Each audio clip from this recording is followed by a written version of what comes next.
Hello dear. तो last lecture में हमने देखा था कि electric field due to point charge है ना, उस पर बेस्ड क्वेश्चन किए थे। तो अभी फर्स्ट क्वेश्चन जो स्टार्ट करेंगे वो पॉइंट चार्ज पे ही बेस्ड होगा। और उसके बाद हम लोग क्या होगा कि electric field due to distribution of charge की वजह से, उसमें लाइन चार्ज की वजह से और charge on a circular arc और रिंग, इसको हम लोग देखेंगे कि इलेक्ट्रिक फील्ड क्या होता है, distribution of charge on a line और distribution of charge on a ring. ठीक है, तो पहले हम लोग ये क्वेश्चंस करें।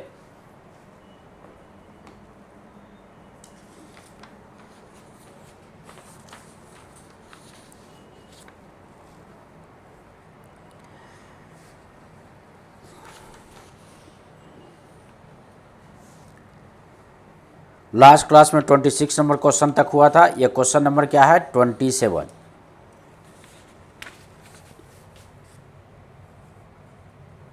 Question number 27।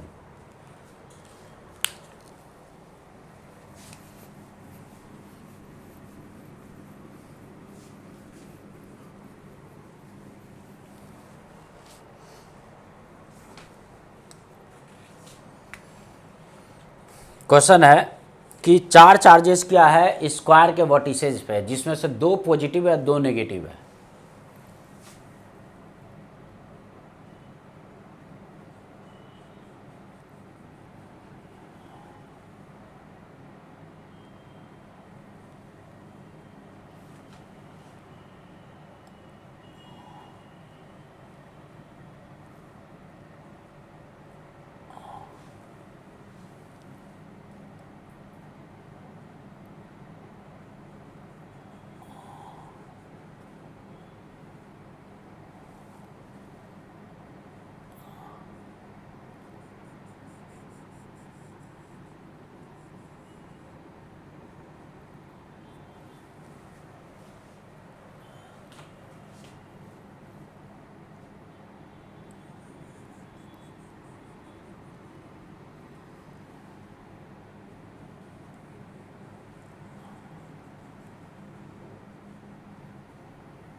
स्क्वायर का डायगोनल एक दूसरे को बाइसेक्ट करता है। जहाँ पे स्क्वायर का डायगोनल बाइसेक्ट कर रहा है, इसको हम लोग ऑरिजिन एज्यूम कर रहे हैं।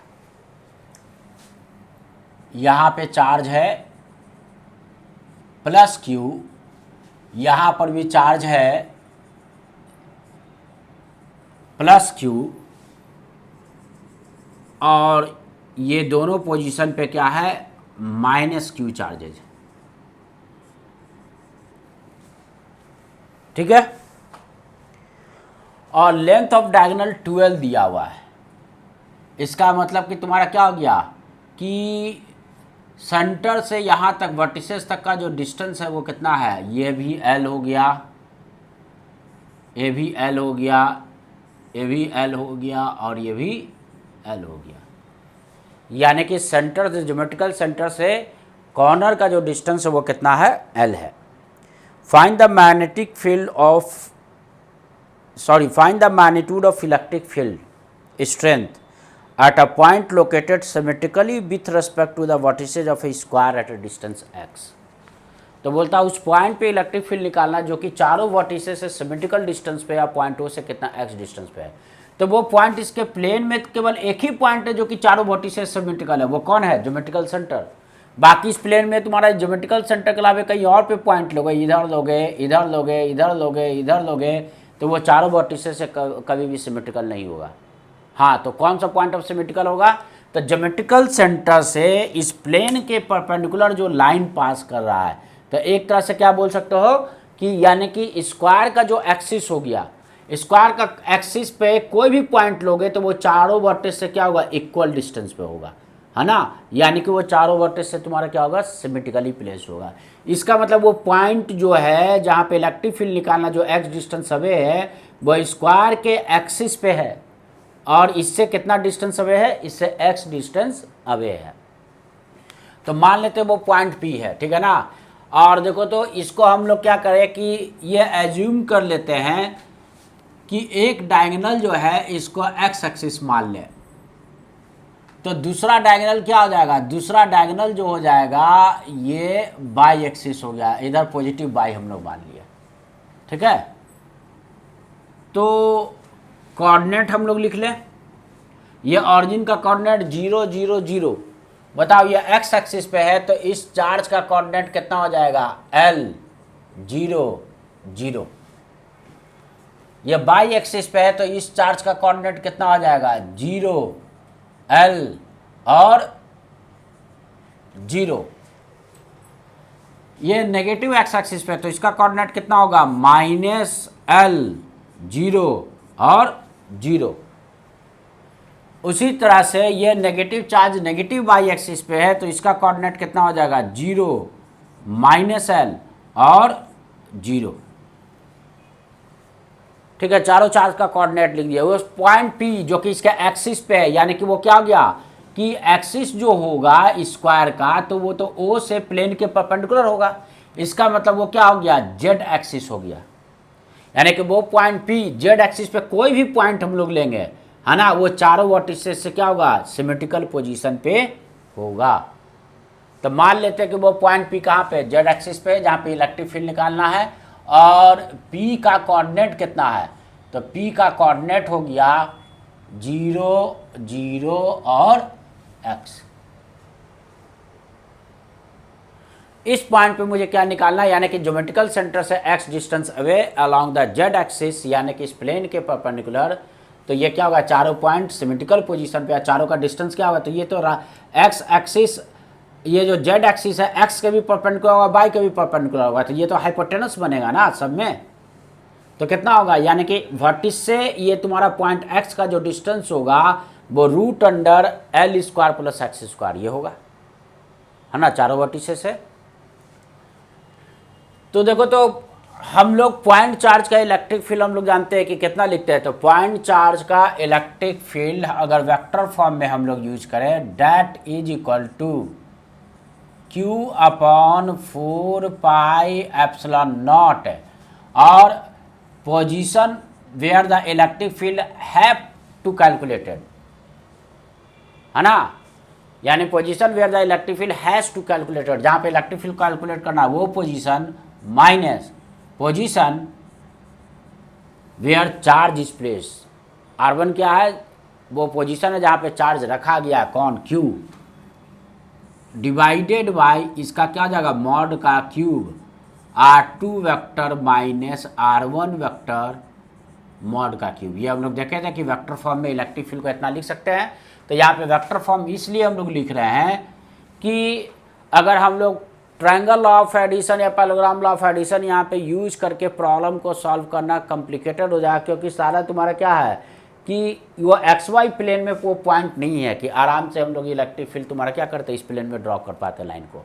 अब तुम्हारा क्या, वो पॉइंट Z एक्सिस पे है तो इसका इलेक्ट्रिक फील्ड इधर स्पेस में होगा, इसका इलेक्ट्रिक फील्ड इधर स्पेस में होगा, इसका इलेक्ट्रिक फील्ड नेगेटिव चार्ज का तो टुवार्ड नेगेटिव चार्ज होगा, इस नेगेटिव चार्ज का इधर होगा टुवार्ड। तो स्पेस में डायरेक्शन तुम्हारा क्या होगा, उस तरह से एंगल देख पाना, विजुलाइज कर पाना उतना आसान नहीं होगा।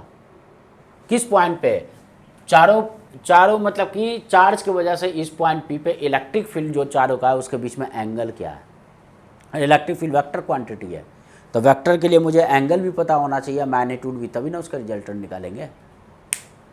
तो ये तो स्पेस में, यानी कि तुम्हारा इलेक्ट्रिक फील्ड तुम्हारा क्या, कोई इसका इलेक्ट्रिक फील्ड यहाँ से अवे इस डायरेक्शन में, उसका इलेक्ट्रिक फील्ड इधर से अवे इधर, और ये नेगेटिव चार्ज तो टुवार्ड नेगेटिव चार्ज इधर स्पेस में, इधर नेगेटिव चार्ज। तो उससे अच्छा क्या है कि हम वेक्टर फॉर्म यूज करें तो वो डायरेक्शंस का काम खुद ब खुद अपने आप को कर लेगा, मैथमेटिकल फार्मूला में ही कर लेगा। अब मुझे यहाँ से मैग्नीट्यूड और डायरेक्शन दोनों मिल जाएगा, तो हम लोग वेक्टर फॉर्म में ही लिखें। तो चलो इसे हम लोग क्या, एक्स एक्सिस पे जो है इसे फर्स्ट चार्ज बोले, इसे हम लोग सेकंड चार्ज बोले, इसे हम लोग थर्ड चार्ज बोले, और इसे हम लोग फोर्थ चार्ज बोले, ठीक है। तो इलेक्ट्रिक फील्ड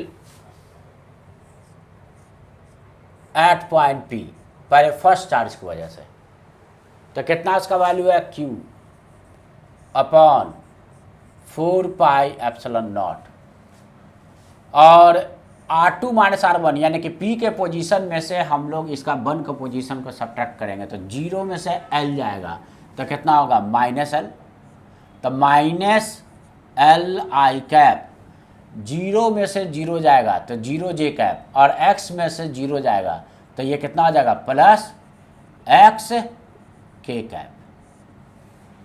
अब बताओ इसका मैग्नीट्यूड कितना आ जाएगा, अंडर रूट ऑफ एल इसका प्लस एक्स स्क्वायर। तो वो तो यहाँ से भी देख रहा है कि ये क्या आ गया कि ये एक राइट एंगल ट्रायंगल है, एक्स एक्सिस और जेड एक्सिस के बीच में एंगल ये 90 डिग्री और ये हाइपोटेनस है, ये लेंथ एल है और ये एक्स है, तो हाइपोटेनस कितना आ जाएगा रूट अंडर एल इसका प्लस एक्स स्क्वायर। तो डिस्टेंस तो ऐसे भी पता चल रहा है ज्योमेट्री से और इससे भी आसानी से मिल जा रहा है बिना ज्योमेट्री देखे।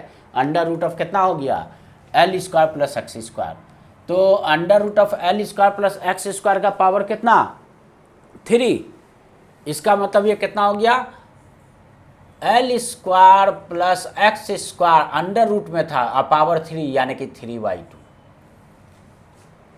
पहला चार्ज का लिख दिया इलेक्ट्रिक फील्ड पॉइंट पी पे। अब दूसरे का लिखे उसी तरह से वेक्टर फॉर्म में, तो प्लस Q/4πε0 और ये Q कहाँ पे पॉजिटिव वाई एक्सिस पे है, तो P के कोऑर्डिनेट में से इसका कोऑर्डिनेट को सब्ट्रैक्ट करेंगे तो 0 माइनस 0 0 और 0 में से L गया माइनस L J कैप और प्लस X K कैप और कितना इसका भी हो गया under root of L square plus x square का पावर 3, तो L square plus x square, sorry यहाँ पे क्या है x है, प्लस एक्स स्क्वायर पावर कितना आ गया 3/2। अब नेगेटिव चार्ज Q का निकालना है, तो वेक्टर फॉर्म में चार्ज पॉजिटिव है तो पॉजिटिव लिखते हैं, नेगेटिव होता है तो नेगेटिव लिखते हैं माइनस Q 4πε0 अपने आप नेगेटिव चला जाएगा वेक्टर के साथ और उसका डायरेक्शन डिसाइड करेगा, ठीक है ना इलेक्ट्रिक फील्ड का। और यहाँ पे ये कितना हो गया, तो इसका कोऑर्डिनेट जब इसमें सब्ट्रैक्ट करेंगे 0 में से माइनस L जाएगा तो L, तो ये वाला टर्म हो जाएगा L I cap plus X K cap और root under L square plus x square का पावर 3 यानी कि कितना हो गया L square plus x square का पावर 3/2, ठीक है। प्लस नेक्स्ट टर्म एक और नेगेटिव चार्ज है माइनस Q 4πε0 और नेगेटिव बाई एक्सिस पे कोऑर्डिनेट है 0 माइनस L 0, इसको लाके इसमें हम लोग सब्ट्रैक्ट कर दे तो पोजीशन वेक्टर मिल जाएगा। तो पोजीशन वेक्टर मुझे कितना मिल गया L J cap plus X K cap और L square plus x square का पावर 3/2, चारों वेक्टर लिख दिए। अब वेक्टरली सम कर दो तो देखो सम में से Q/4πε0 कॉमन हो जाएगा और यहाँ पे देखो एक्स के कैप और ये इसके साथ माइनस एक्स के कैप, ये वाला टर्म और ये वाला टर्म कैंसिल हो गया। उसी तरह से यहाँ पर भी एक्स के कैप और ये माइनस एक्स के कैप और ये वाला टर्म इस टर्म के साथ कैंसिल कर दिया, ठीक है। तो तुम्हारा कॉमन जो आ रहा है यानी कि इलेक्ट्रिक फील्ड जो वेक्टर फॉर्म में है, ये वेक्टर फॉर्म में तो ई पे arrow Q/4πε0 L square plus x square का पावर 3/2। अब देखो यहाँ पे माइनस L आई कैप और ये नेगेटिव साइन जब इसके साथ ये भी माइनस L आई कैप, तो ये वाला टर्म हो रहा है -2L आई कैप, ठीक है। उसी तरह से माइनस L J कैप और ये माइनस साथ इसके साथ एक कितना हो गया -2L J कैप, तो इसलिए कितना हो गया therefore EP vector is equal to magnitude vector का पॉजिटिव होता है तो हम लोग बाहर माइनस साइन नहीं करेंगे, वो आई कैप और जे कैप के साथ ही रखेंगे, है ना, नेगेटिव साइंस को जो भी होगा। तो ये 4 पाई एप्सिलॉन नॉट, एक एल भी तो ऊपर में आ गया एल, और ये कितना नीचे L square plus x square का पावर 3/2 कितना है माइनस आई कैप और माइनस जे कैप।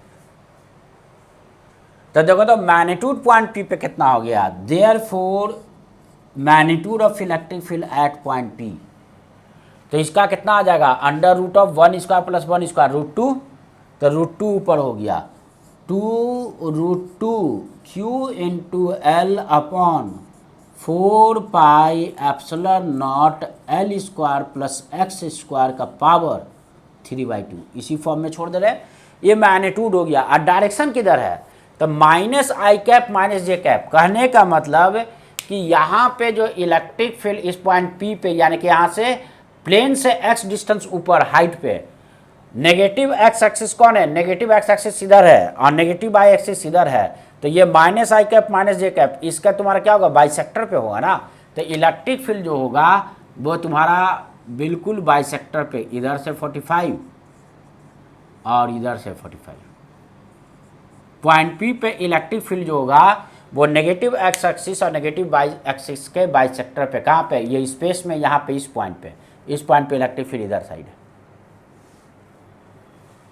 ठीक है ना। और क्या है, तो along bisector of negative X axis and negative Y axis, और ये डायरेक्शन हो गया। तो देखो वेक्टर फॉर्म में क्या हो गया, मुझे एंगल कैलकुलेट करने की जरूरत नहीं पड़ा, क्योंकि तुम्हारा क्या हो गया, हर वेक्टर का तुम्हारा हर पॉइंट चार्ज का अलग अलग डायरेक्शन में इलेक्ट्रिक फील्ड है। तो अगर उसको हम लोग तुम्हारा क्या करते हैं, अगर ज्योमेट्री से सॉल्व करने की कोशिश करते तो मुझे हर इलेक्ट्रिक फील्ड के बीच में क्या होना चाहिए था, एंगल पता होना चाहिए था, जो कि स्पेस में अब ये 3D फिगर है, उसमें एंगल कैलकुलेट करना देखना थोड़ा टफ हो जाएगा, मुश्किल हो जाएगा दो लाइन के बीच में, ठीक है ना, दो इलेक्ट्रिक लाइन के बीच में। उससे ज़्यादा अच्छा तुम्हारा क्या है कि वेक्टर फॉर्म में इलेक्ट्रिक फील्ड लिख दे, सारे पॉइंट चार्ज का वेक्टर लिए हम लोग सम कर दे, और जो फाइनल रिजल्ट आएगा उससे आई जे अगर के टर्म में है, आई कैप जे कैप के कैप, तो यहाँ तो के तुम्हारा क्या हो गया, के कैप वाला टर्म तो कैंसिल हो गया है। तो इससे हम लोग क्या निकालेंगे, बाद में मैग्नीट्यूड भी निकाल लेंगे, साथ में डायरेक्शन भी कैलकुलेट कर लेंगे।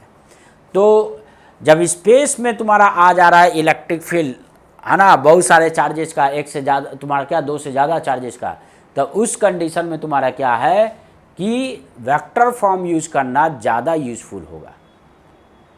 हाँ, ज्योमेट्री से सॉल्व करने से ज़्यादा एडवांटेज किसमें मिलेगा, वेक्टर फॉर्म में मिलेगा।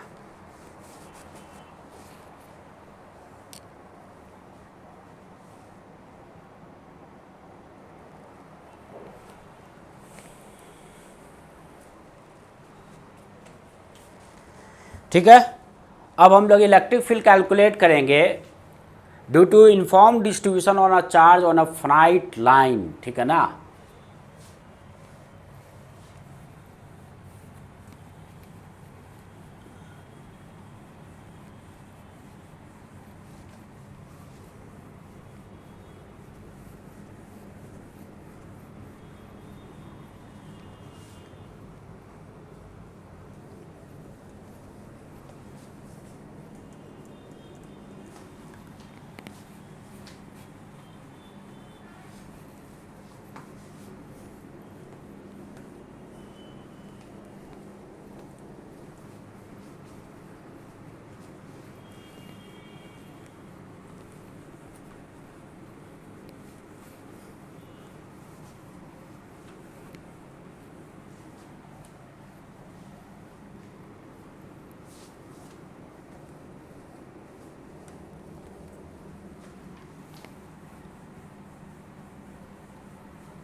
Electric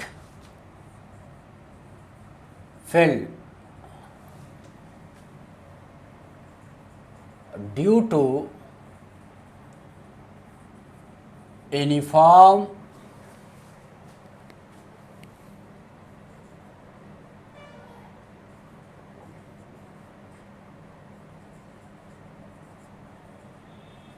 distribution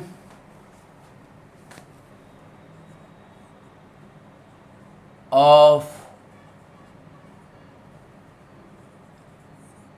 charge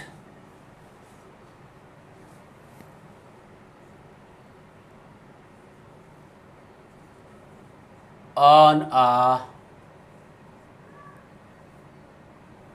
line.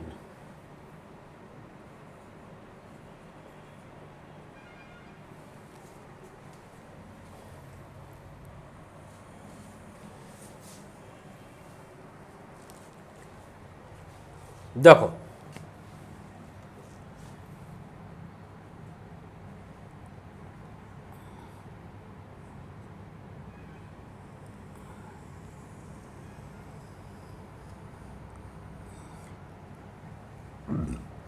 ये लाइन है, इस पे क्या है कि चार्ज यूनिफॉर्मली डिस्ट्रीब्यूटेड है।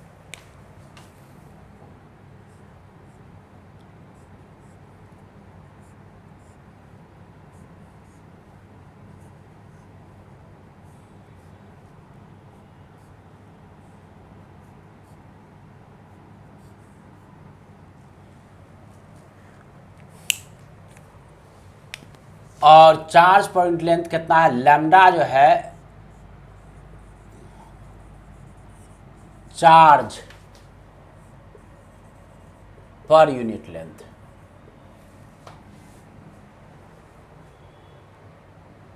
अब इसके वजह से मुझे इस पॉइंट P पे फील्ड निकालना है कि क्या होगा। तो पॉइंट P से जब हम लोग परपेंडिकुलर ड्रॉ कर रहे हैं, ये इसका फीट ऑफ परपेंडिकुलर आया पॉइंट M पे, और ये पॉइंट P हो गया।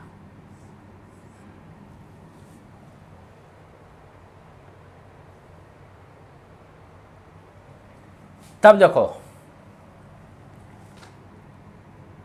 हम लोग इस लाइन पे कहीं पर भी एक छोटा सा क्या हम लोग कंसिडर कर लेते हैं, एक एलिमेंट कंसिडर कर लेते हैं, चार्ज एलिमेंट कंसिडर हम लोग कर लेते हैं, ठीक है ना। तो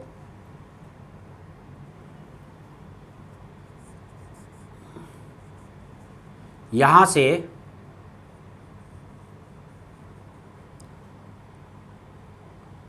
L डिस्टेंस अवे एक छोटा सा चार्ज एलिमेंट ले रहे हैं जिसका कि लेंथ कितना है, dl। चूँकि अभी तक तो हम लोग इलेक्ट्रिक फील्ड किसका पढ़े, हम लोग तो इलेक्ट्रिक फील्ड पढ़े ड्यू टू पॉइंट चार्ज।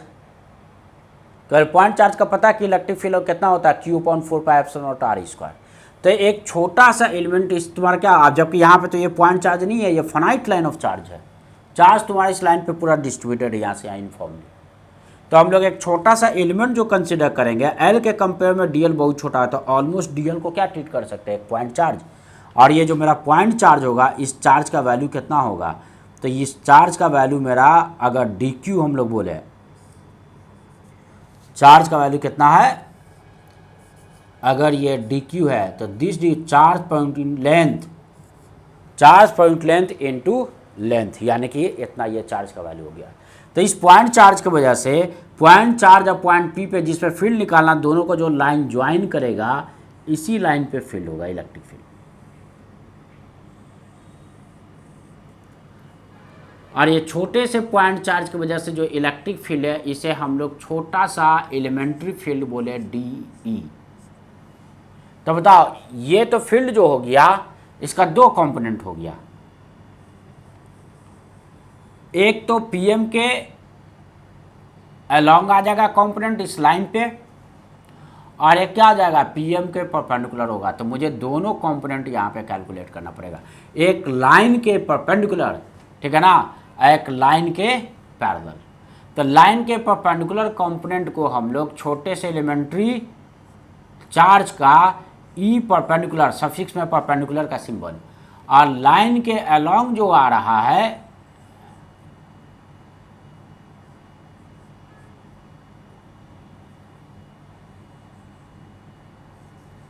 इसको हम लोग डी ई पैरेलल बोले, क्या? D E parallel. तो दोनों कंपोनेंट को इंटीग्रेट करना होगा।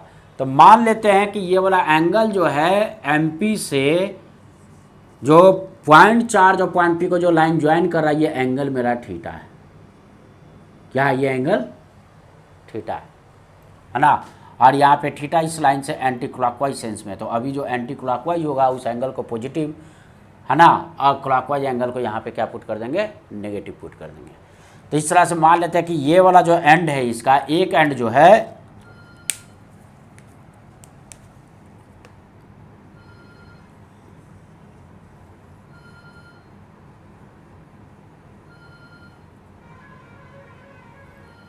ये एंगल कितना बना रहा है? अल्फा। और इसी लाइन का दूसरा जो एंड है, ये एंगल कितना बना रहा है? बीटा। ठीक है। तो इलेक्ट्रिक फील्ड तुम्हारा क्या, पहले हम लोग पॉइंट पी पे लिखे,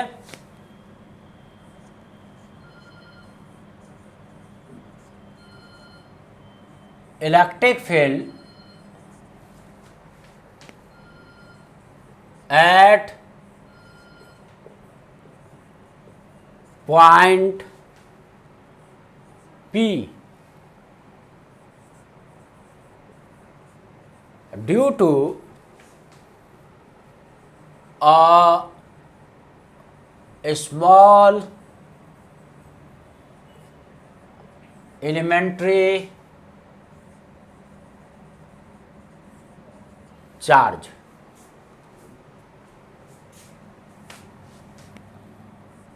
तो D इक्वल टू कितना हो जाएगा? तो देखो, तो यहाँ से इसका डिस्टेंस ये देखना पड़ेगा ना। तो यहाँ से इसका फीट ऑफ परपेंडिकुलर गिवन है। फीट ऑफ परपेंडिकुलर कितना? P से जो इस लाइन पे फीट ऑफ परपेंडिकुलर है उसे हम लोग बोल रहे हैं R।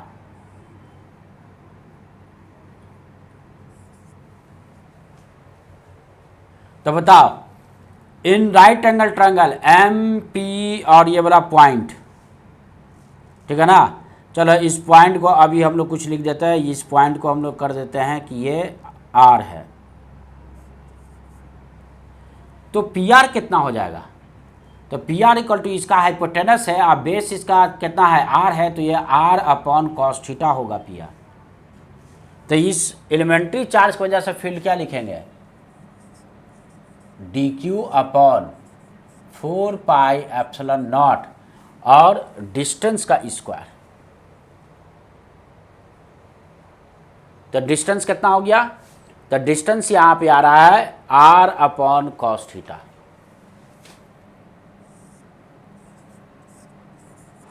R upon cos theta यानी कि दिस का स्क्वायर। R तो P से इस लाइन पे परपेंडिकुलर डिस्टेंस है, R तो कांस्टेंट है, वेरी कौन कर रहा है? थीटा ना। थीटा को ऊपर कर देते हैं हम लोग, ठीक है। तो ये वाला टर्म हो गया, Q को लिखेंगे लैम्डा इंटू DL और 4 pi epsilon not R square, और ये हो गया कॉस थीटा। अब बताओ, कॉस थीटा को L के रेस्पेक्ट में इंटीग्रेट करना होगा, तो थीटा और L में रिलेशन पता होगा तभी ना निकालेंगे हम लोग। तो हम लोग यहाँ पे क्या यूज करेंगे? देखो, हम लोग यहाँ से इस राइट एंगल ट्रायंगल में कौन सा PMR में tan थीटा कितना है? tan थीटा है L अपॉन R, है ना। यानी कि tan थीटा है एज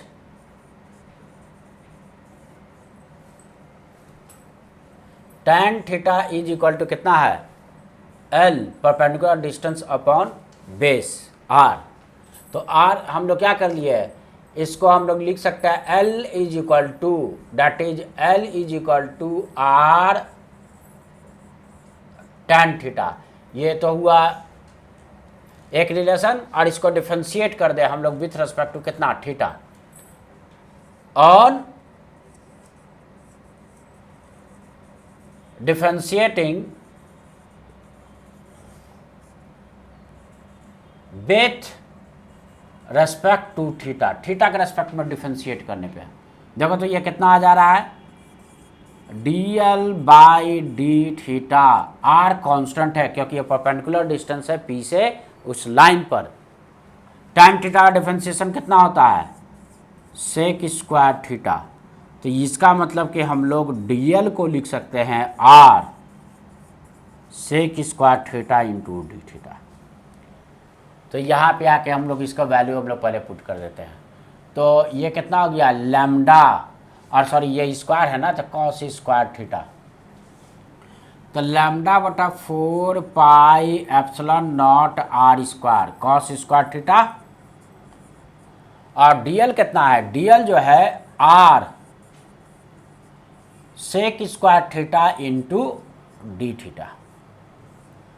अब देखो कॉस स्क्वायर थीटा और ये सेक स्क्वायर थीटा, ये दोनों टर्म कैंसिल हो गया, ठीक है। एक आर भी नीचे से कैंसिल होगा, तो ये तुम्हारा आ गया lambda divided by 4 pi epsilon naught R, ठीक है। और यहाँ पे कितना बच रहा है, ये बच रहा है डी थीटा। ये हुआ फर्स्ट रिलेशन। और इलेक्ट्रिक फील्ड वेक्टर क्वांटिटी है तो डायरेक्टली इसको केवल क्या इंटीग्रल ऑफ डी नहीं करेंगे, गलत हो जाएगा। इलेक्ट्रिक फील्ड वेक्टर क्वांटिटी है तो वेक्टर को स्केलर की तरह नहीं ऐड करते कि सिंपली इसको हम लोग सम कर दिए। इंटीग्रेशन क्या है, एक सिंपल समेशन है ना। इसको क्या करना होगा, दो कंपोनेंट में तोड़ना होगा। एक तुम्हारा क्या, इस लाइन के परपेंडिकुलर, यानी कि तुम्हारा बोल सकते हो इधर एक्स एक्सिस ले तो एक अलोंग एक्स एक्सिस, और इधर अगर हम लोग बाई एक्सिस माने तो एक अलोंग बाई एक्सिस, एक लाइन के पैरेलल। तो बाई एक्सिस इस लाइन के पैरेलल है, इस लाइन ऑफ चार्ज के, और एक्स एक्सिस इस लाइन ऑफ चार्ज के परपेंडिकुलर है। तो पहले परपेंडिकुलर कंपोनेंट ऑफ फील्ड देख ले, ठीक है ना। देखो द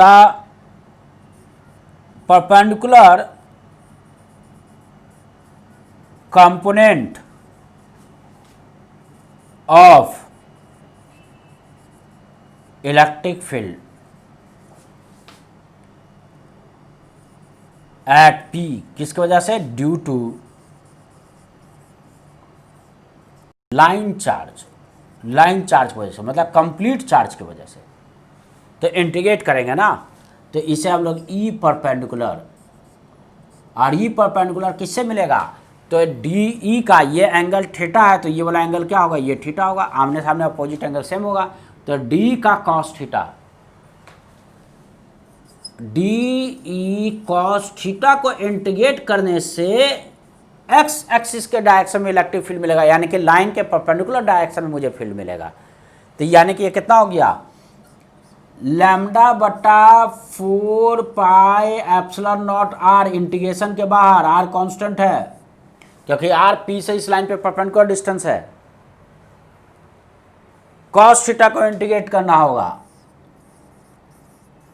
डी थीटा, कहां से कहां तक कॉस थीटा इंटीग्रेट होगा, तो देखो तो इधर अल्फा से, और ये ऊपर की तरफ, यानी ऊपर की तरफ एंगल है, तो यानी माइनस बीटा तक। तो ये तुम्हारा, या बोल सकते हो माइनस बीटा से अल्फा की तरफ, इंक्रीजिंग ऑर्डर में लिखते हैं हम लोग लिमिट को। तो कॉस थीटा का इंटीग्रेशन क्या होगा, साइन थीटा,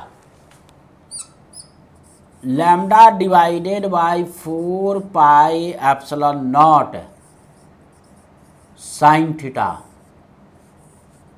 माइनस बीटा से अल्फा, यानी कि देयरफॉर ई परपेंडिकुलर जो हो गया lambda divided by 4 pi epsilon naught R sine alpha plus sine beta, क्योंकि जब लिमिट पुट करेंगे तो यहाँ पे कितना मिलेगा, lambda upon 4 pi epsilon naught R, R छूटा हुआ यहाँ पे, sine alpha minus of sine beta.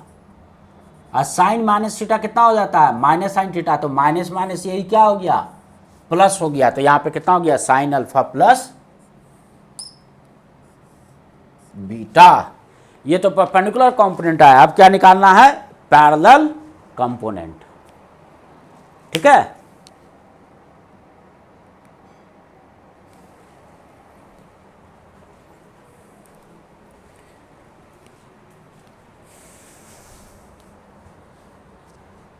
तो पैरेलल कंपोनेंट किससे निकलेगा, तो पैरेलल कंपोनेंट जो है इसका साइन कंपोनेंट से मिलेगा। तो डी साइन थीटा को इंटीग्रेट करेंगे तो लाइन के पैरेलल वाला कंपोनेंट आ जाएगा। ठीक है, तो करो, तो लाइन के पैरेलल वाला कंपोनेंट को कैलकुलेट करो।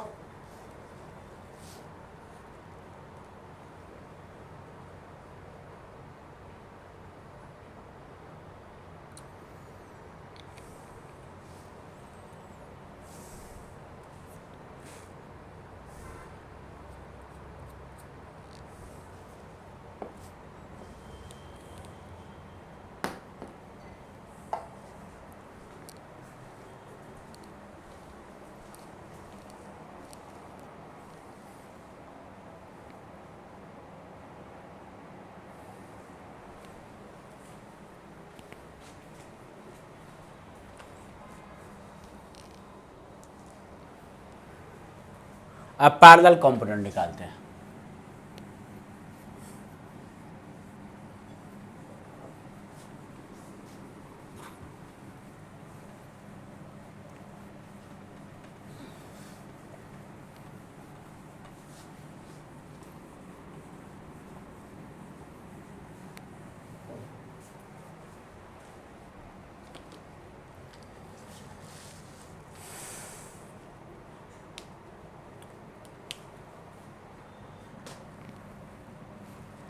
देखो,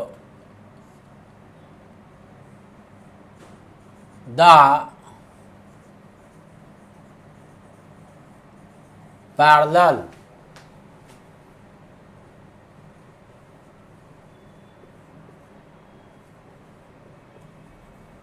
कंपोनेंट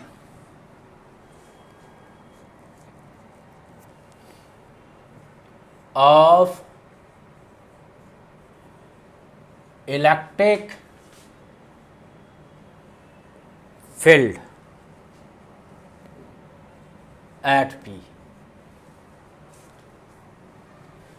तो पैरेलल कंपोनेंट किससे मिलेगा, ई पैरेलल। तो डी का साइन कंपोनेंट को इंटीग्रेट करने से मिलेगा,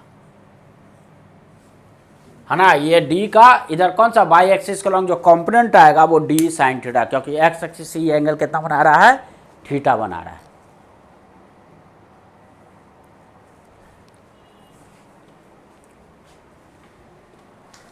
तो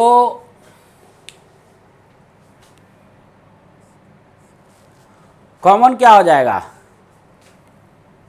lambda by 4 pi epsilon naught R common हो गया, और इंटीग्रेशन के अंदर आ जाएगा साइन थीटा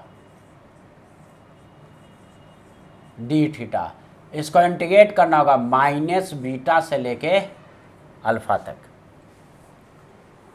अब देखो, साइन थीटा का इंटीग्रेशन क्या होता है, माइनस कॉस थीटा होता है।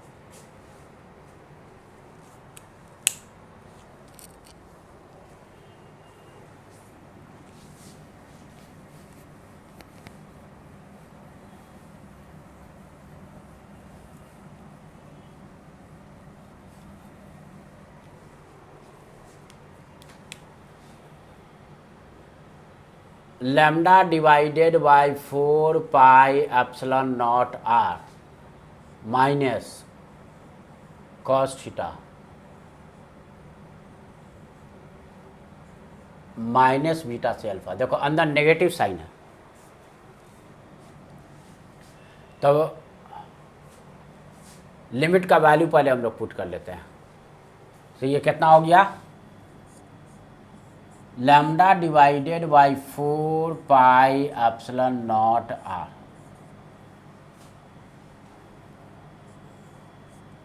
लिमिट चेंज कर देते क्योंकि अंदर माइनस है, तो माइनस कितना हो गया, ये कॉस माइनस बीटा और माइनस ऑफ कॉस अल्फा लिख सकते हैं।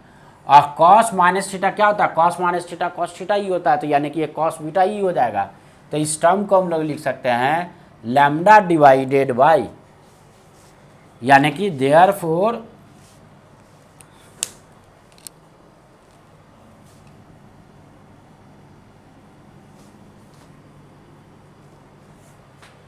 पैरेलल कंपोनेंट कितना गया, तो लाइन के पैरेलल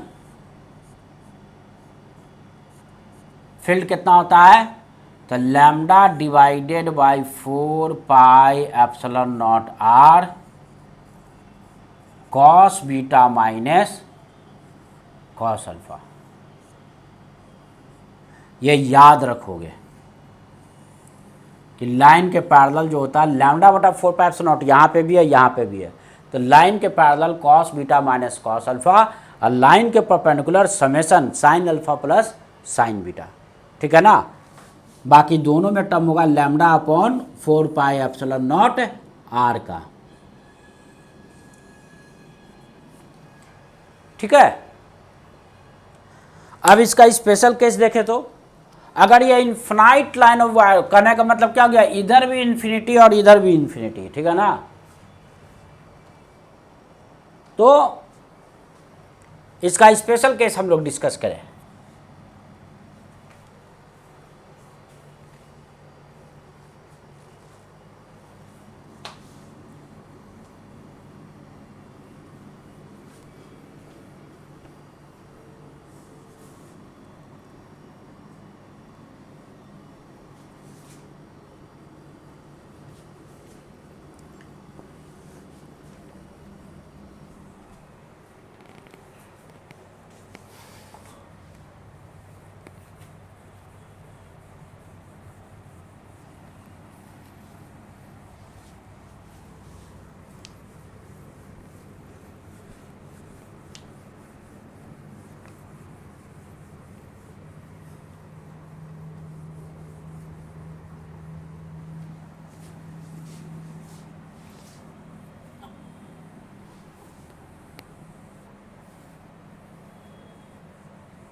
देखो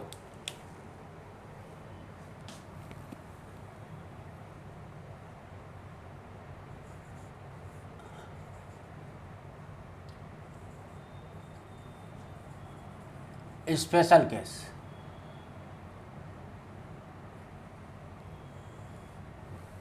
फर्स्ट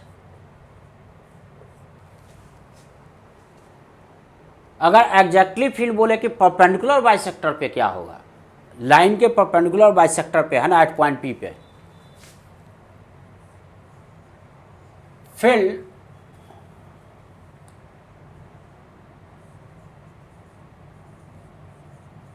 एट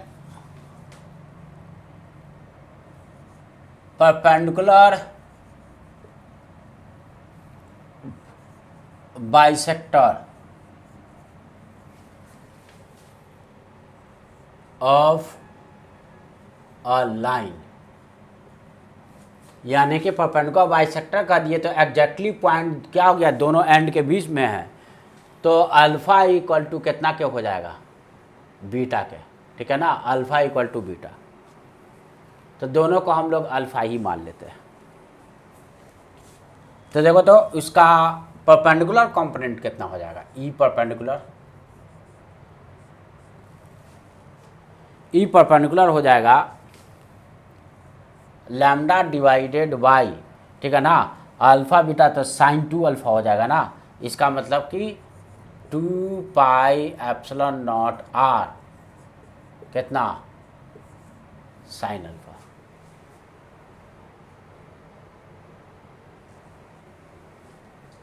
और साइन अल्फा को तुम क्या लिखोगे, देखो तो ये लाइन है, इसका एग्जैक्टली बाइसेक्टर पे अगर हम लोग देखें एट पॉइंट पी पे, तो ये डिस्टेंस तो आर है, और लाइन का अगर टोटल लेंथ मेरा एल है,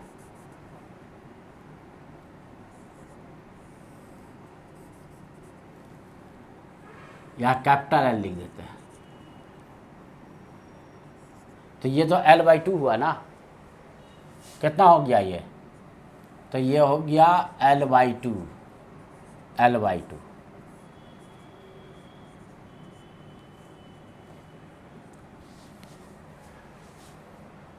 और ये दोनों एंगल, ये भी अल्फ़ा और ये भी अल्फ़ा, तो बताओ साइन अल्फ़ा कितना हो जाएगा, तो ये तो हो गया हाइपोटेनस कितना, एल स्क्वायर बाई 4 और प्लस आर स्क्वायर। तो साइन अल्फ़ा कितना, परपेंडिकुलर साइड अपॉन दिस, तो इसका रेशियो लेंगे तो sine alpha is equal to हो जाएगा L by two divided by root under L square by 4 plus R square. ऊपर से एल ला के अगर हम लोग डिवाइड कर दे, ठीक है, या एल बाई टू को ला के हम लोग डिवाइड कर दे, तो ये वाला टर्म हो जाएगा lambda divided by 2 pi epsilon naught R, और साइन अल्फा कितना हो जाएगा, ऊपर हो गया 1 अपॉन एल बाई टू को ला के इसमें डिवाइड कर दे रहे हैं, तो कितना हो गया 1 प्लस 2r बाई एल का square root under.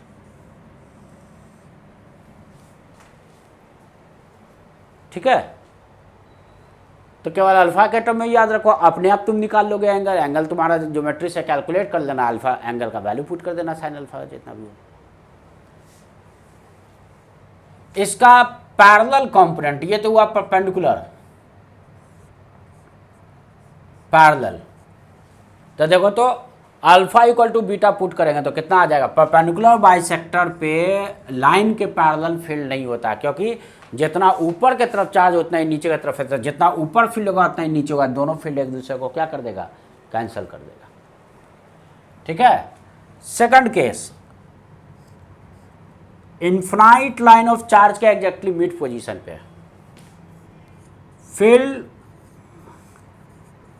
Eight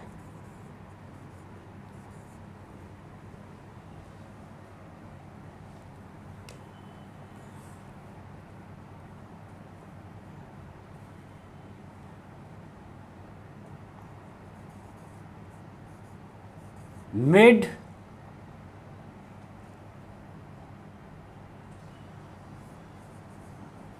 point of a line chart। अब ये बताओ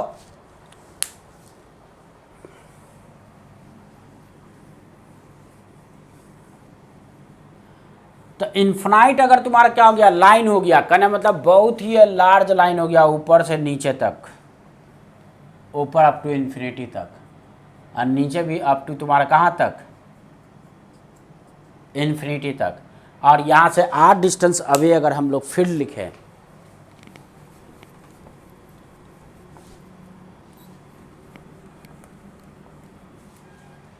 ठीक है, यहाँ से लाइन से आर डिस्टेंस अवे इस पॉइंट पी पे फील्ड लिखे, तो देखो ये पॉइंट यहाँ हो, यहाँ हो, यहाँ हो, यहाँ हो, यहाँ पे भी खड़े होंगे तो ऊपर इन्फिनिटी तक लाइन जा रहा है, नीचे भी इन्फिनिटी तक जा रहा है, यहाँ पे भी आके खड़ा हो तो ऊपर इन्फिनिटी तक और नीचे इन्फिनिटी तक, तो ऑलमोस्ट तुम्हारा क्या होता है, यहाँ से आर डिस्टेंस अवे जितना भी पॉइंट से लाइन से, वो सब का सब तुम्हारा क्या होगा, मिड पोजिशन ही कहलाएगा। तो लाइन से आर डिस्टेंस अवे यानी कि जो फील्ड हो जाता है उसका केवल तुम्हारा कौन सा होगा, तो मिड पोजीशन पे तो क्या बोलते हैं कि लाइन के पैरेलल फील्ड 0 होगा, लाइन के पैरेलल तो फील्ड नहीं होगा, जो भी होगा केवल परपेंडिकुलर होगा, और यहाँ पे इन्फिनिटी हो गया, यानी कि अल्फा क्या हो जाएगा, एंगल बड़ा होता जाएगा ना, जैसे जैसे लाइन जितना ऊपर जाएगा, और इन्फिनिटी पहुँचते पहुँचते ये बड़ा बड़ा होते होते अल्फा कितना हो जाएगा, 90 डिग्री। ठीक है ना, यानी कि that is alpha is equal to beta और इज इक्वल टू π/2, यानी कि दोनों एंगल ऊपर भी 90 हो गया, नीचे भी 90 हो गया। तो यहाँ पे 90 डिग्री पुट कर देंगे तो कितना आ जाएगा, लैम्डा डिवाइडेड बाई 2πε0r, यानी कि केवल लाइन के परपेंडिकुलर होगा और लाइन के पैरेलल मेरा क्या होगा, मिड पोजीशन में कोई फील्ड लाइन के पैरेलल नहीं होता है। थर्ड केस, लाइन के एंड पॉइंट पे, कहने का मतलब इन्फिनिटी के एंड पॉइंट पे यहां पर ये r डिस्टेंस अवे इस पॉइंट P पे, तो यहां पे दो कंपोनेंट है मेरा फील्ड का, चूंकि ये मिड पॉइंट नहीं है एंड पॉइंट है, तो एक तो एंगल मेरा ऊपर क्या हो गया, अल्फा या बीटा दोनों में से किसी एक को 90 ले लो, ये क्या हो गया, 0 हो गया। ठीक है, तो यहां पे third field at and point of a line charge, line charge के एंड पॉइंट पे, यानी कि डेट इज अल्फा 0 हो गया और बीटा मेरा कितना हो गया,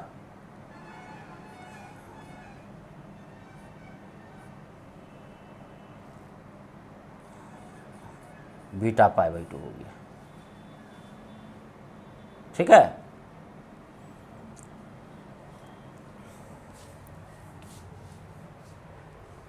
तब देखो तो कितना था, लैम्डा बटा 4πε0 sine alpha plus sine beta था ना, तो उस फॉर्मूला में जाके हम लोग पुट कर देते हैं। कितना था फाइनाइट लाइन का फील्ड, परपेंडिकुलर जो था lambda divided by 4πε0 sine alpha plus sine beta,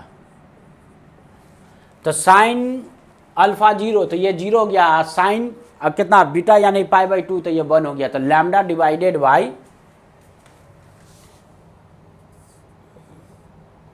perpendicular जो हो गया लैम्डा अपॉन 4πε0 r, और ये किस डायरेक्शन में, इसका डायरेक्शन इधर है। ठीक है, यानी कि इधर साइड ये डायरेक्शन है फील्ड का, परपेंडिकुलर। पैरेलल कितना था field, E parallel lambda divided by 4πε0 cos beta minus cos alpha.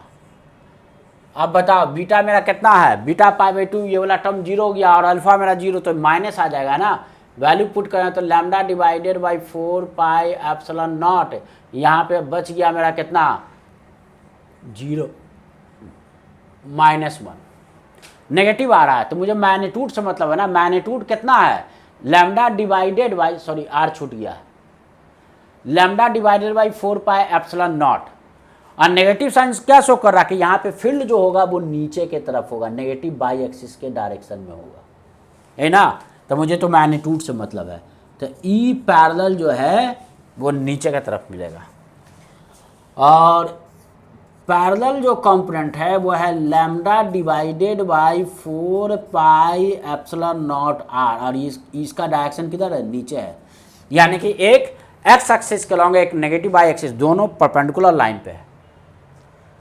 तो नेट कितना हो गया, देयरफॉर ई नेट फील्ड जो हो गया under root of E perpendicular का स्क्वायर प्लस ई पैरेलल का स्क्वायर। तो मैग्नीट्यूड तो दोनों का सेम है, लैम्डा बटा 4πε0 r, लैम्डा बटा 4πε0 r, तो ये क्या बाहर आ जाएगा तो √2 हो जाएगा ऊपर में, ये कितना हो गया, this is equal to √2 times lambda divided by 4πε0 r, ये क्या है, ई नेट। और ये क्या है, ई परपेंडिकुलर, और ये क्या है, ई पैरेलल। ठीक है, याद रखोगे। तो इन्फिनाइट लाइन वायर के केस में मिड पॉइंट पे जो फील्ड होता है लैम्डा बटा 2 पाई एप्सिलॉन नॉट आर, जबकि उसका एंड पॉइंट पे जो नेट फील्ड जो होता है वो कितना हो गया, √2 lambda divided by 4 pi epsilon naught R. इसका डायरेक्शन अगर हम लोग देखेंगे तो चूंकि दोनों का मैग्नीट्यूड इक्वल है, मैग्नीट्यूड इक्वल है, तो ये तुम्हारा क्या होगा, यहाँ से ये 45 डिग्री पे होगा, 45। कौन, ई नेट, नेट जो फील्ड होगा वो एक्स एक्सिस से 45 बोलो या बाई एक्सिस, ज़्यादा अच्छा बाई एक्सिस से दे दे, क्योंकि बाई एक्सिस कहने का मतलब लाइन से, लाइन से कितना एंगल पे होगा, एंड पॉइंट पे, तो एंड पॉइंट पे ये लाइन से 45 डिग्री पर होगा। ठीक है,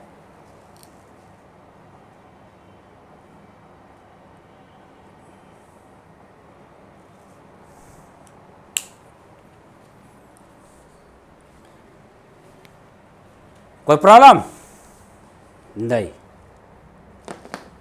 ठीक है, तो अगला क्या है, electric field due to circular arc of charge at their centre. अब सेंटर पे कैलकुलेट करेंगे सर्कुलर आर्क ऑफ चार्ज की वजह से।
इलेक्ट्रिक फील्ड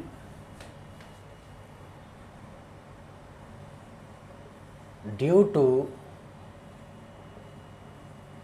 सर्कुलर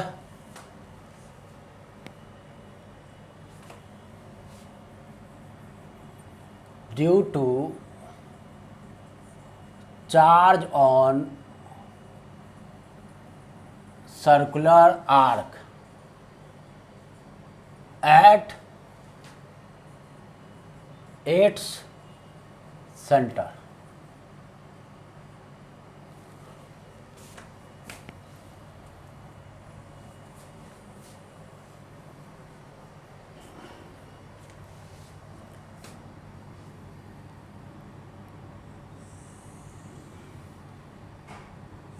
देखो ये सर्कुलर आर्क है, ठीक है, इसमें चार्ज क्या है, यूनिफॉर्मली डिस्ट्रीब्यूटेड है।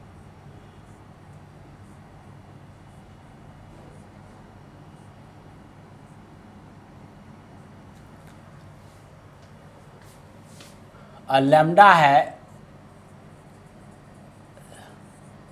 Charge per unit length. तो अब देखो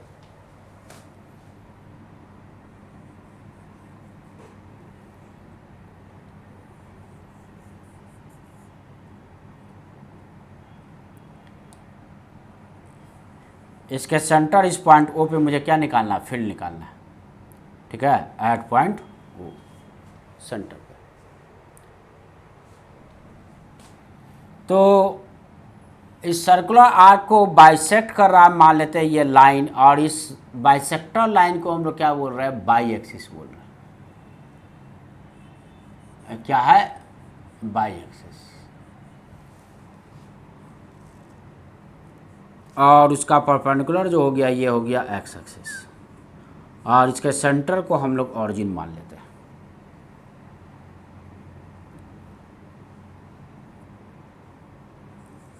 ऑरिजिन मान लेते हैं। तो ये टोटल एंगल जो है सेंटर पे थीटा बना रहा है, तो ये बाइसेक्टर है, तो इधर θ/2 इधर θ/2। तो इस डायरेक्शन को क्लॉकवाइज सेंस को पॉजिटिव ले ले तो एंटी क्लॉकवाइज सेंस नेगेटिव हो जाएगा, यानी कि इंटीग्रेशन -θ/2 से θ/2 तक के लिए चलेगा। तो हम लोग यहाँ पे फील्ड निकालने के लिए कर क्या रहे हैं कि इससे अल्फा एंगल अवे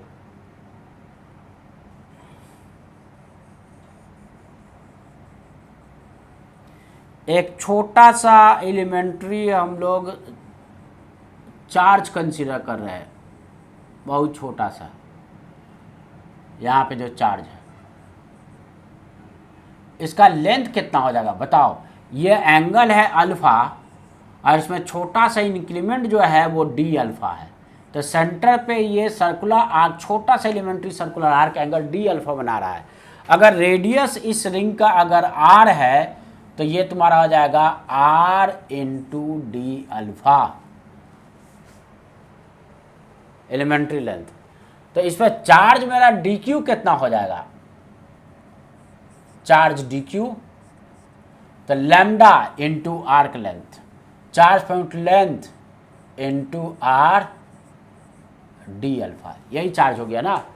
तो एक छोटे से एलिमेंट को हम लोग पॉइंट चार्ज यहाँ पे ट्रीट करेंगे, और इस पॉइंट चार्ज का जो फील्ड होगा, दोनों ये पॉइंट तुम्हारा क्या हो गया चार्ज, और ये सेंटर को जो लाइन ज्वाइन कर रहा है इस लाइन के अलोंग, यानी अल्फा एंगल पे। डी अल्फा तो बहुत छोटा है, ज्योमेट्री में थोड़ा लार्ज करके दिखा दिए, यानी कि इस लाइन से कितना एंगल पे है, ये बाई एक्सिस से अल्फा एंगल पे है। इधर उसका इलेक्ट्रिक फील्ड है, कितना है, डी अल्फा। देखो तो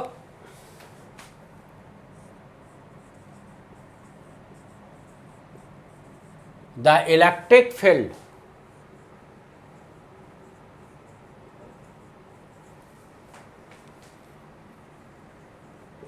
due to a small elementary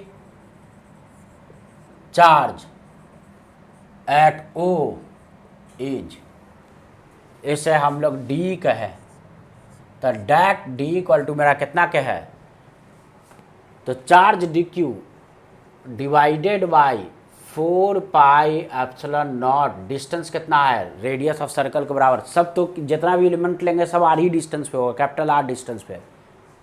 तो Q upon 4 pi epsilon naught R square, और डी क्यू कितना है, लैम्डा आर, उसका वैल्यू ला के पुट कर देते हैं, लैम्डा आर डी अल्फा, और हो गया 4 pi epsilon naught R square. Lambda भी कांस्टेंट है और रेडियस भी सर्कल का कांस्टेंट है, तो lambda upon 4 pi epsilon naught R, तो केवल अल्फा ही ना यहाँ पे वेरिएबल है।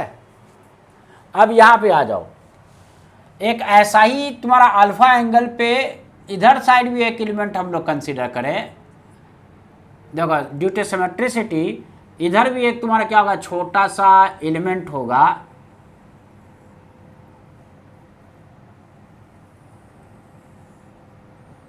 जो कि ये भी एंगल अल्फा बना रहा होगा, और छोटा सा एलिमेंट जो यहाँ पे लेंगे वो कितना हो जाएगा, ये एलिमेंट हो जाएगा D alpha,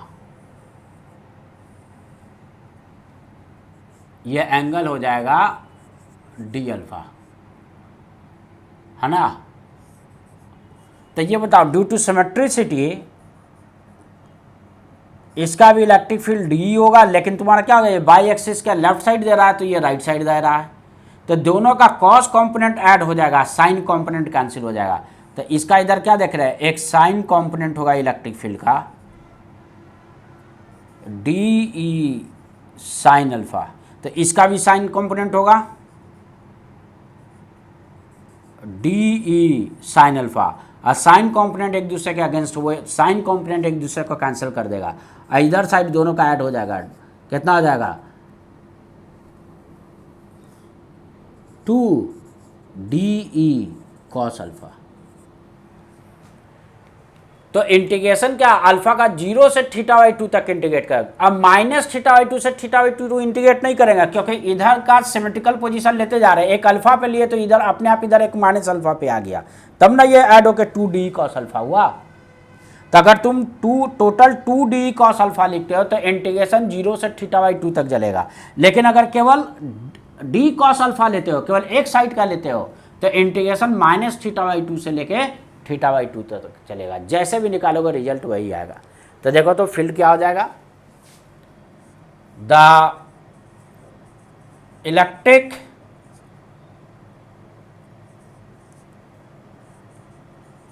field at O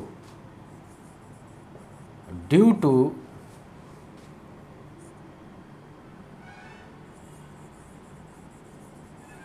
charge on arc is, तो आर्क में जो चार्ज है उसके वजह से, तो नेट इलेक्ट्रिक फील्ड जो होगा उसको हम लोग इंटीग्रेट कर देते हैं 2d cos अल्फा को, कहाँ से कहाँ तक, 0 से लेके θ/2 तक, या माइनस θ/2 से लेकर θ/2 तक इंटीग्रेट करो, तब यानी कि माइनस θ/2 लिख रहे हो, इसका मतलब तुम केवल एक ही तरफ का फील्ड कंसीडर कर रहे हो, तब 2 यहाँ पे नहीं लिखना है, तब क्या लिखना, integration of d cos alpha. तो 2 बाहर हो गया, और लैम्डा बटा 4πε0 भी बाहर हो जाएगा, तो 2 लैम्डा डिवाइडेड बाई 4πε0 r बाहर हो गया, अंदर बचा cos अल्फा, और अल्फा के रेस्पेक्ट में इंटीग्रेट करना, कहाँ से कहाँ तक, 0 से लेकर θ/2। तो cos अल्फा का इंटीग्रेशन कितना, साइन अल्फा, तो लैम्डा डिवाइडेड बाई 2πε0 r, ठीक है, और ये कितना हो जाएगा,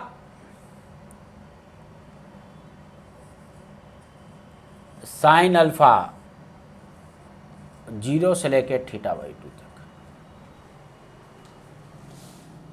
तो देयरफॉर E जो हो जाएगा lambda divided by 2πε0 r sine θ/2। देखो इन्फिनाइट लाइन ऑफ चार्ज की वजह से फील्ड कितना था, lambda divided by 2πε0 small R distance पे, तो इसको याद रखना बड़ा आसान है। इन्फिनाइट लाइन की वजह से आर डिस्टेंस पर लैम्डा बटा 2πε0 r होता है ना, तो यहाँ पर भी लैम्डा बटा 2πε0 r, यहाँ पे आर लेकिन आर का रेडियस हो जाएगा, और केवल इसमें एक टर्म मल्टीप्लाई कर देना है, कितना, अगर सेंटर पे आर थीटा बना रहा है तो यहाँ पे मल्टीप्लाई करना साइन एंगल में θ/2 उसका हाफ एंगल, तो sine of half of angle, ऐसे फॉर्मूला याद रखना, क्या हो जाएगा, आसान हो जाएगा। तो ये बताओ हाफ सर्कल होगा तो थीटा का वैल्यू कितना ले लेंगे, पाई, तो π/2, ठीक है ना। इसका स्पेशल केस देख ले, ये तो जनरल आ गया, special case,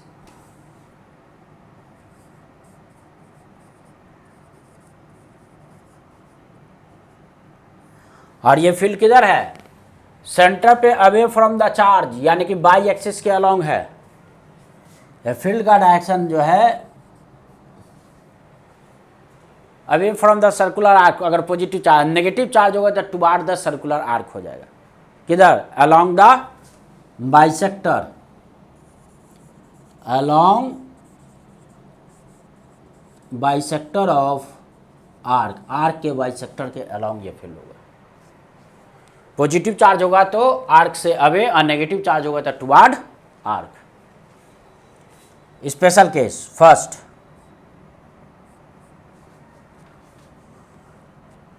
for semicircle that is theta equal to pi,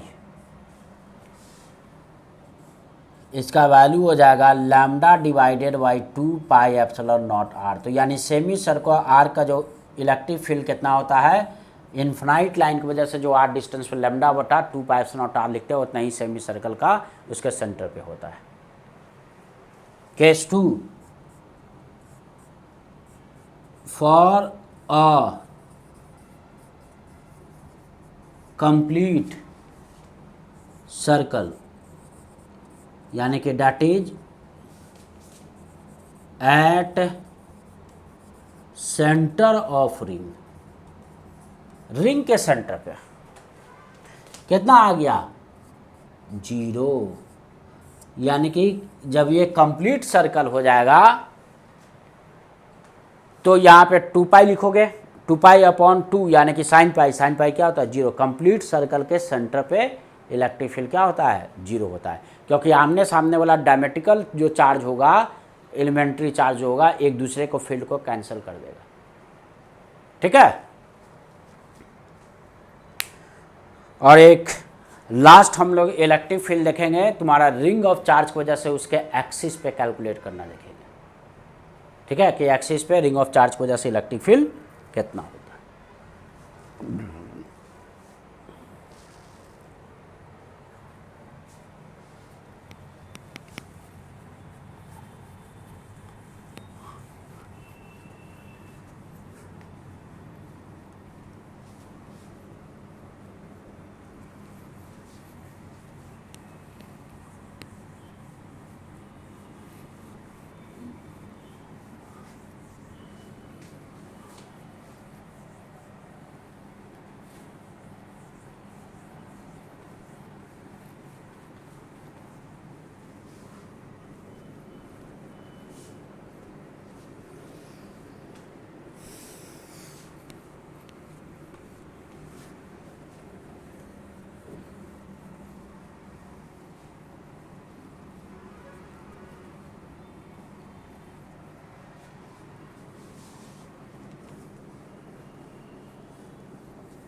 electric field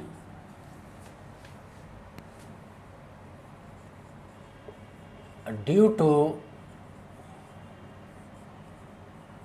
uniformly charged ring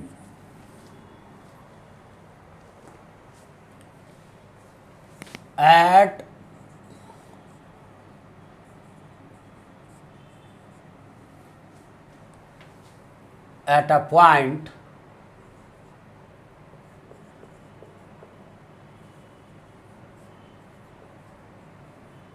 on the axis of ring.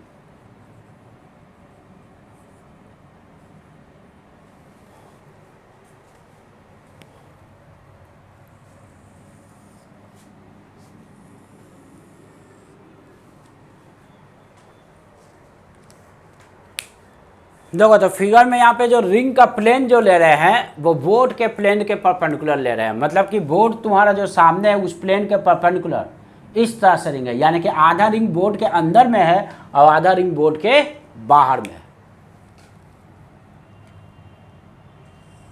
3D figure है, ये इमेजिन करना होगा कि ये इसका आधा पोर्शन बोर्ड के अंदर में है और आधा पोर्शन बोर्ड के बाहर में, ये रिंग हो गया।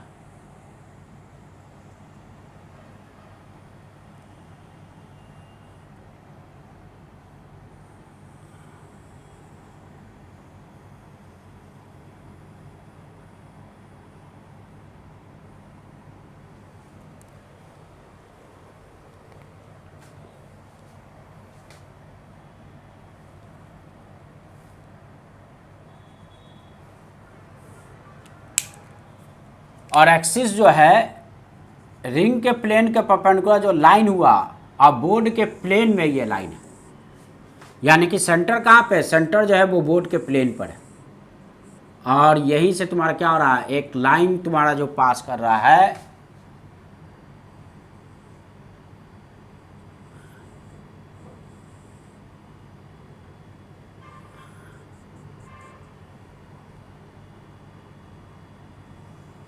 ये हो गया इसका सेंटर, वो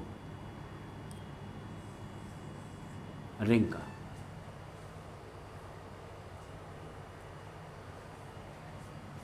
इस पॉइंट पे पी पे निकालना है इलेक्ट्रिक फील्ड।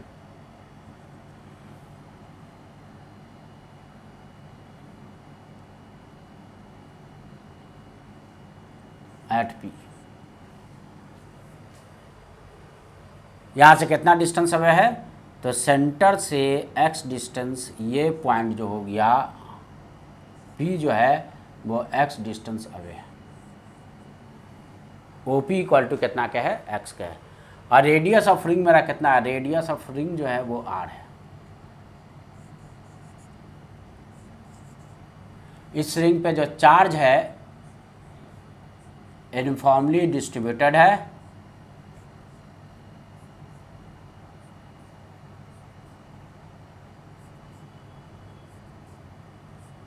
कितना है चार्ज,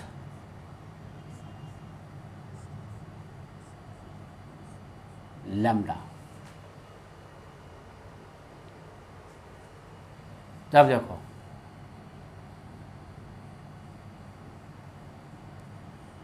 ये रिंग का एक डायमीटर हो गया, इसका टॉप मोस्ट पोजीशन और इसका ये बॉटम मोस्ट पोजीशन।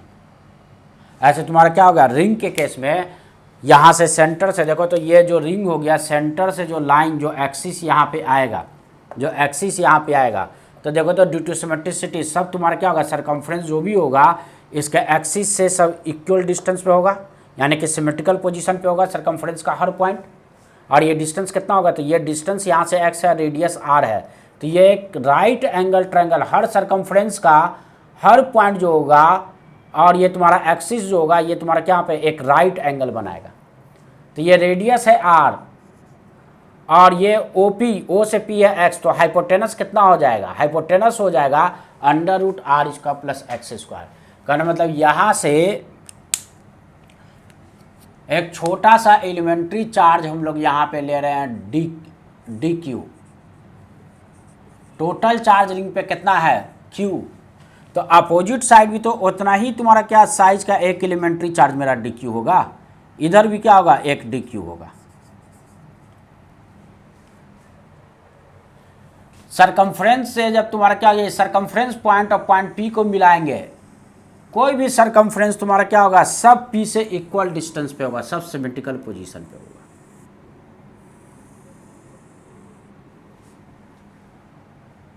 और सब तुम्हारा क्या होगा एक्सिस से एंगल क्या बनाएगा इक्वल, ये भी थीटा बनाएगा तो ये भी थीटा बनाएगा। और ये रेडियस r है, ये 90 डिग्री है और ये डिस्टेंस x है, तो ये √ऑफ कितना हो जाएगा, √of r² plus x²।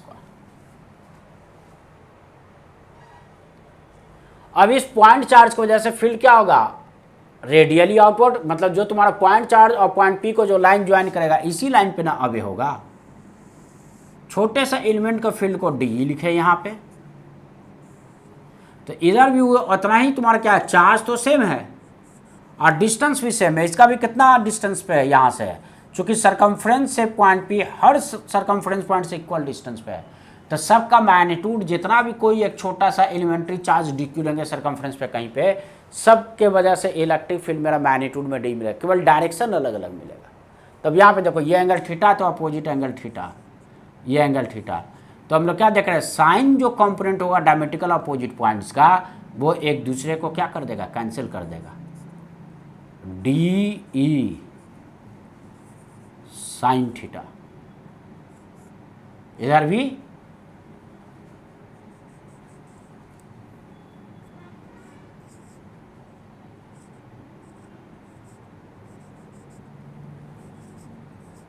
D sine theta.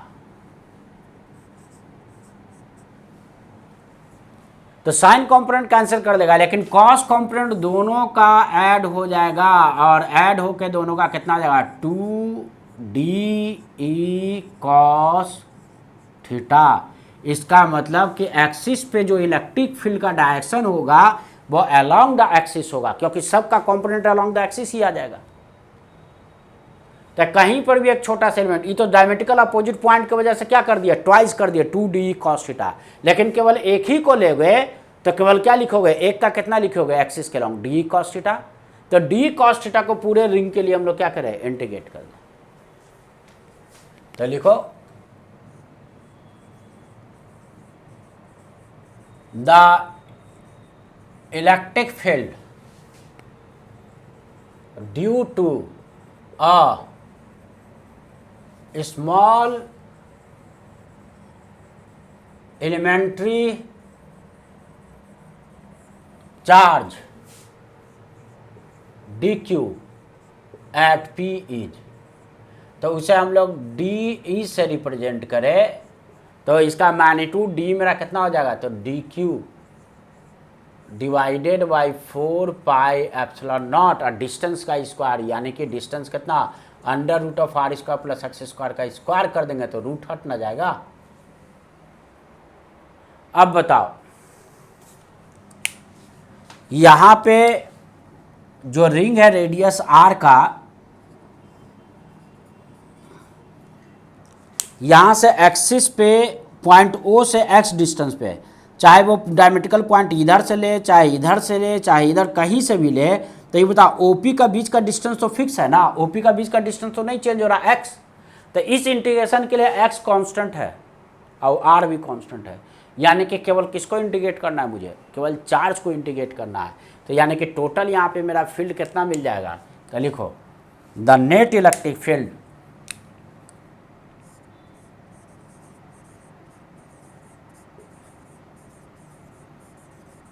Electric field due to charge on ring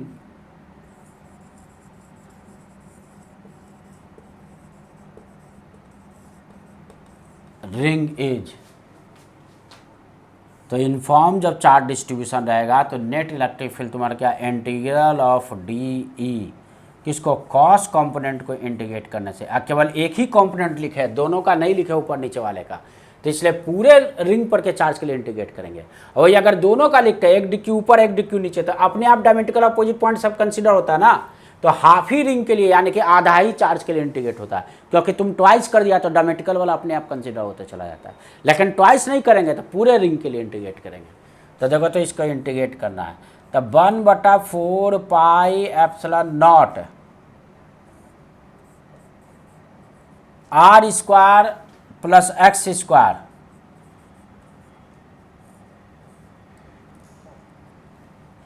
DQ, और कॉस थीटा मेरा कितना, तो देखो तो इस ट्रायंगल से कॉस थीटा क्या आ जाएगा, base x divided by root under R square plus x square. इस पूरे टर्म को इंटीग्रेट करेंगे तो देखो तो बाहर क्या आ गया, x आ गया, 4 pi epsilon not R square plus x square का पावर 3/2 भी आ गया, क्योंकि x कांस्टेंट है इंटीग्रेशन के लिए। OP का बीच का डिस्टेंस फिक्स किया हुआ है, चाहे कहीं पर भी एलिमेंट, चाहे इससे डिस्टेंस देखे, सरकमफ्रेंस का हर पॉइंट से P का डिस्टेंस फिक्स है, तो x मेरा क्या हो गया, कांस्टेंट हो गया। अब इंटीग्रेट करना है 1 को विथ रिस्पेक्ट टू चार्ज, तो ये टोटल चार्ज दे देगा ना, Q मिल जाएगा यहाँ से, ठीक है। तो इसलिए मेरा कितना हो गया, इलेक्ट्रिक फील्ड जो हो गया वो capital Q into x divided by 4 pi epsilon not R square plus x square का पावर 3/2, और ये किधर आएगा, along the axis of ring, along the axis of ring के एक्सिस के along, ठीक है। अब चलो तो इसका प्लॉट हम लोग तैयार करते हैं, पोजीशन वर्सेज इलेक्ट्रिक फील्ड के कॉरस्पॉन्डिंग।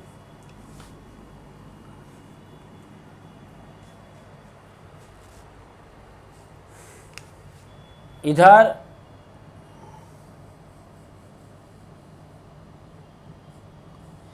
तो रिंग के सेंटर पे फील्ड क्या होता है, x इक्वल टू 0 पुट करो 0। इसके पहले भी अभी सर्कुलर आर्क में भी देखे थे कि रिंग के सेंटर पे फील्ड क्या होता है 0। हम लोग बाई एक्सिस पे इलेक्ट्रिक फील्ड है और एक्स एक्सिस पे जो है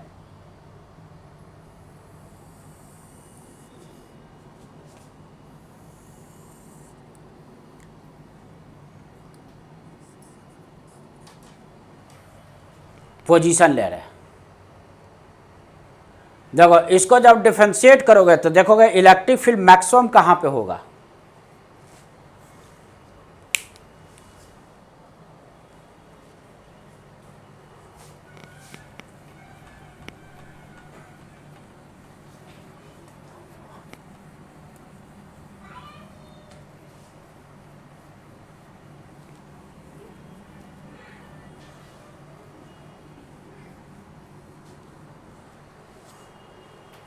for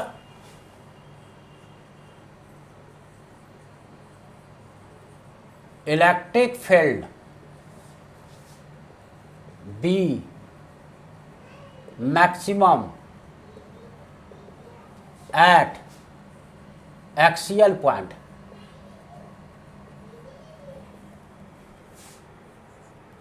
D upon d x is equal to 0।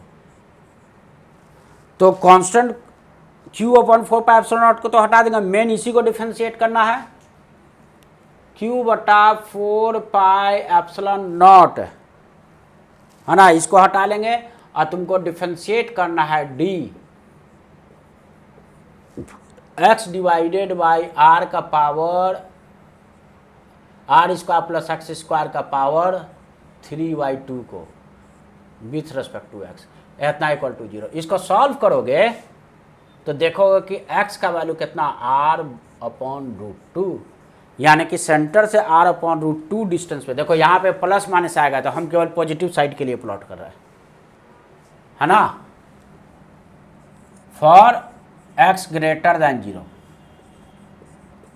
एगो नेगेटिव भी मिलेगा -r/√2, मतलब इधर बताएगा तो वो मिनिमम बताएगा इस फंक्शन के अकॉर्डिंग।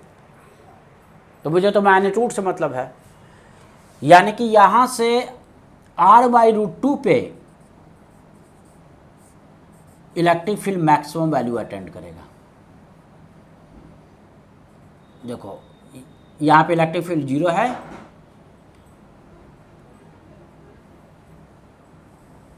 ये मैक्सिमम यहां पे अटेंड करेगा और उसके बाद ये इन्फिनिटी जाते जाते 0 हो जाएगा। यहाँ पे ये मैक्सिमम होगा ई मैक्स, हम ई मैक्स को ई एम लिख देते हैं, M4 ये मैक्सिमम वैल्यू जो है यहाँ पे। तो इधर का अगर प्लॉट देखोगे तो इस साइड राइटवर्ड डायरेक्शन में फील्ड होगा, तो इस साइड लेफ्टवर्ड डायरेक्शन में होगा। तो इस साइड का अगर प्लॉट देखोगे तो यहाँ से r/-r/√2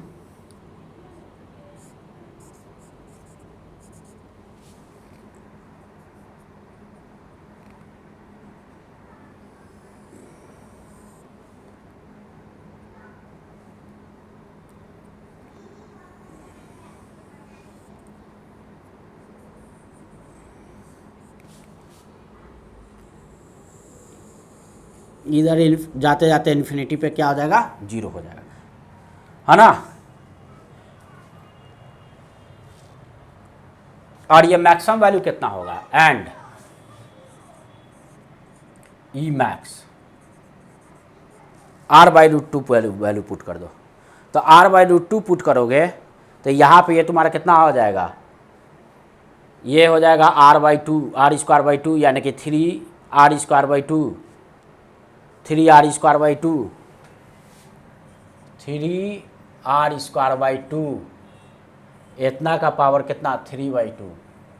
तो इसका वैल्यू कितना आ जाएगा, ये इसका वैल्यू आ जाएगा 27 का रूट कर देंगे तो 3√3 और ये 8 2√2 r³ इतना वैल्यू वहाँ पे जाके तुम पुट कर देना, ठीक है ना। वैल्यू पुट करो, नीचे 2√2 है तो ये 2 कटेगा, ऊपर में एक √2 चला जाएगा, या 2√2 ऊपर ही कर देते हैं तो कितना हो गया ये। और एक यहाँ पे r/√2 आएगा ऊपर से, तो r/√2 चला गया तो नीचे 2 ही बचा।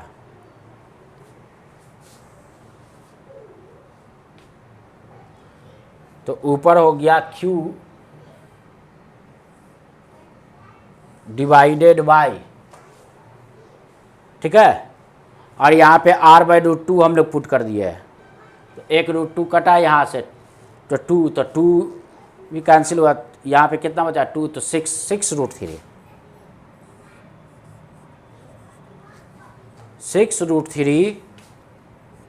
πε0 और ये कितना हो जाएगा r², ये इसका मैक्सिमम वैल्यू हो जाएगा, ठीक है। इतना मैक्सिमम वैल्यू अटेंड करेगा r/√2 पे, और फिर उसके बाद तुम्हारा क्या होगा, इन्फिनिटी जाते जाते 0 हो जाएगा। फिर इधर भी उतना ही, इसके कॉरस्पॉन्डिंग क्या नेगेटिव साइन क्या शो कर रहा है, नेगेटिव मैग्नीट्यूड, यानी दोनों तरफ मैक्सिमम वैल्यू r/2 पे अटेंड करेगा। नेगेटिव साइन क्या बता रहा है कि ऑरिजिन के राइट साइड में अगर फील्ड राइटवर्ड डायरेक्शन है तो ऑरिजिन के लेफ्ट साइड में फील्ड क्या होगा, लेफ्टवर्ड डायरेक्शन में होना भी चाहिए पॉजिटिव से। अभी पॉजिटिव चार्ज से फील्ड होता है तो इससे इधर साइड होगा और इससे इस साइड होगा, ठीक है। तो इस लेक्चर के लिए इतना ही। अब अगले लेक्चर में हम लोग क्या देखेंगे, इलेक्ट्रिक फील्ड ऑफ लाइंस देखेंगे, और हम लोग इलेक्ट्रिक फ्लक्स, है ना, और गॉस लॉ हम लोग देखेंगे। Okay, bye and take care.